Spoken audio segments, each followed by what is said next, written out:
Kokį signalą investuotojams siunčia JAV iždo 10 metų trukmės obligacijų pasiektas net 5 procentų pajamingumas?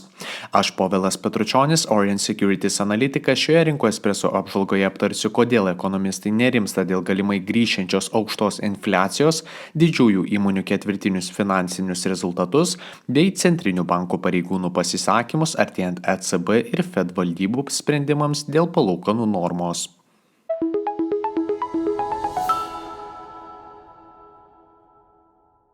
Svarbiausi praėjusios savaitės įvykiai. Jungtinės Amerikos valstijos. Rekordinis 10 metų trukmės obligacijų pajamingumas ir abejingas Jerome Powell tonas. Šią savaitę pagrindiniai JAV akcijų indeksai krito gana stipriai.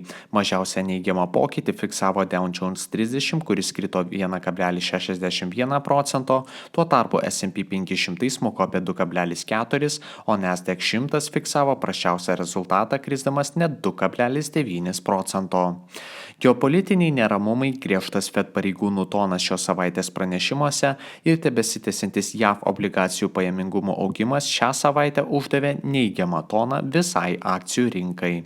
Nors savaitės pradžioje buvo pastebima ribota įvykių artimuosiuose rytuose įtaka, ketvirtadienį pasirodžius pranešimams apie JAV karinio laivo nušautą sparnuotąją raketą, akcijų rinkos reikšmingai susitraukė. Tuo tarpu vietinėje Fed kovoje prieš infliaciją aiškaus tolimesnio plano vis dar nesimato. Pasak Wall Street Journal, akcijų indeksai stipriai susitraukė po pirmininko Jerome Powell kalbos, kurioje teigia, kad nemato ryškių ženklų, jog Fed monetarinės politikos priemonės neigiamai įtakoja ir artina JAV ekonomiką prie recesijos. Galiausiai 10 metų JAV iždo obligacijų pajamingumas šią savaitę beveik pasiekė 5 procentų lygį ir pasiekė aukščiausią reikšmę nuo 2007 metų Liepos. Visgi šiek tiek pozityvumo suteikė šią savaitę komercijos departamento pranešimas apie 0,7% mėnesinį mažmeninių pardavimų prieaugį, kuris viršijo analitikų prognozes kone 2 kartus. Šią savaitę buvo pastebimas didelis technologijų sektoriaus nuosmukis, kuris atsispindėjo Nasdaq 100 indekso 2,9 procentų nuosmukio rezultate. Nvidia krito apie 9 procentus, Apple apie 3,3%, Tesla net 15,6%. Atšokimą fiksavo būtinojo vartojimo prekių sektoriaus vardai. Procter & Gamble kilo apie 2,3%, Coca-Cola apie 3,2%. Europa. Baimės dėl sugrįžtančios infliacijos ir eskalacijos artimuosiuose rytuose. Per pastarąją savaitę Europos akcijų indeksai krito. DAX smuko apie 2,6%, CAC 40 apie 2,7%, o Jungtinės karalystės FTSE 100 apie 2,6%. Europos akcijų rinka taip pat buvo lydima neužtikrintumo dėl tolimesnės monetarinės politikos bei galimos eskalacijos artimuosiuose rytuose. Taip pat santykinai prasti vietinių įmonių ketvirtiniai rezultatai prisidėjo prie šio nuosmukio. Obligacijų pajamingumai toliau augo, kadangi investuotojai įvertino galimybę, jog aukštos palūkanų normos gali išlikti ilgiau nei tikėtasi. Po praeitos savaitės kritimo 10 metų trukmės Vokietijos iždo obligacijų pajamingumas atšoko ir beveik pasiekė 2,9%. Tokiam investuotojų vertinimui pagrindą suteikė šios savaitės ECB pirmininkės ir kitų pareigūnų pranešimai, kuriuose buvo pabrėžiama, kad naftos kainos augimas bei karas tarp Izraelio ir Hamas didina infliacijos riziką. Centrinio banko ekonomistai komentavo, jog kainų augimo spaudimas vis dar aukštas, todėl vertėtų sulaukti pavasario, jog būtų galima teigti, jog infliacija grįžta prie 2 procentų tikslo.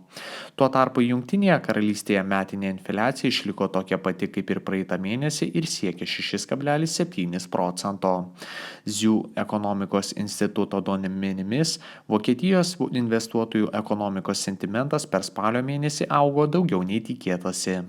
Per pastarąją savaitę Europos, tame tarpe ir Jungtinės karalystės didžiausių kompanijų akcijų kainos daugiausiai fiksavo neigiamą pokytį. ASML Holding per savaitę krito apie 4,6%, AstraZeneca apie 5%. Azija. Kinijos ekonomikos atsigavimas ir Japonijos jenos dilema. Azijos akcijų rinkos šią savaitę išgyveno gana stiprų kritimą. Hang Seng smuko net 3,77%, o Japonijos Nikkei 225 apie 3,3%. Nors pagrindiniai akcijų indeksai fiksavo išties didelį kritimą, šią savaitę Kinijoje ir Japonijoje buvo sulaukta santykinai gerų makroekonominių rezultatų. Japonijoje metinė infliacija atmetus maisto ir energetikos kainas susitraukė nuo 3,1 iki 2,8%. Kinijoje fiksuotas 1,3% trečiojo ketvirčio BVP prieaugis, lyginant su praeitų ketvirčiu, o metinis pramonės produkcijos augimas išliko 4,5%. Nepaisant infliacijos dinamikos pozityvių ženklų, Centrinis Japonijos bankas išlaiko koncentraciją stebėdamas algų augimą, kuris banko valdybos vertinimu yra vienas esminių įtakos veiksnių infliacijos pokyčiui. Tiesa, Japonijoje toliau vyksta diskusijos dėl valiutos svyravimų. Japonijos institucijos dar kartą patikino, jog esant poreikiui yra pasiruošusios daryti intervenciją į valiutų rinką. Tuo tarpu Kinijos didžiausia nekilnojamo turto sektoriaus įmonė Country Garden pranešė, jog negalėjo laiku įvykdyti tam tikrų užsienio skolos palūkanų išmokėjimo įsipareigojimų. Ši situacija dar kartą pabrėžė Kinijos nekilnojamo turto sektoriaus sudėtingą padėtį pastaruoju laikotarpiu. Šią savaitę Kinijoje toliau stipriai krito elektroninės prekybos įmonė JD.com, kritusi apie 7,3%. Japonijoje Toyota krito apie 2,6%, Sony apie 2,3%. Populiariausios savaitės antraštės. Didžiųjų įmonių ketvirtiniai rezultatai. Šią savaitę apie geresnius nei tikėtas rezultatus pranešė Johnson & Johnson, Bank of America, Total Energies, Procter & Gamble, Netflix, Morgan Stanley, Taiwan Semiconductor, American Express ir AT&T.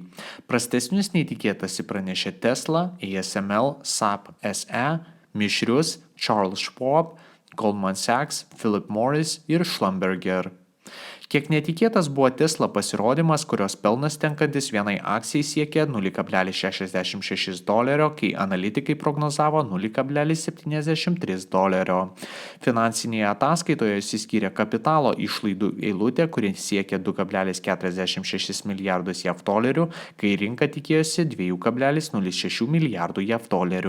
Dėl mažinamo automobilių kainų pelno maržos susitraukė iki 16,1%, kuomet dar 2022 pirmo ketvirčio pelno marža siekia 26,8%. Netflix per pastarąjį ketvirtį pajamas augino tiek, kiek ir tikėjosi rinka, o 3,73 JAV dolerių EPS rodiklis viršijo analitikų lūkesčius apie 6,5%. Labiausiai investuotojus džiugino 8,76 milijonų prenumeratorių prieaugis, kuris viršijo 6,2 milijonų prognozę. Netflix pakoregavo ir pagerino šių metų finansinių rezultatų projekciją ir pranešė apie didesnį savų akcijų supirkimą per ateinantį ketvirtį.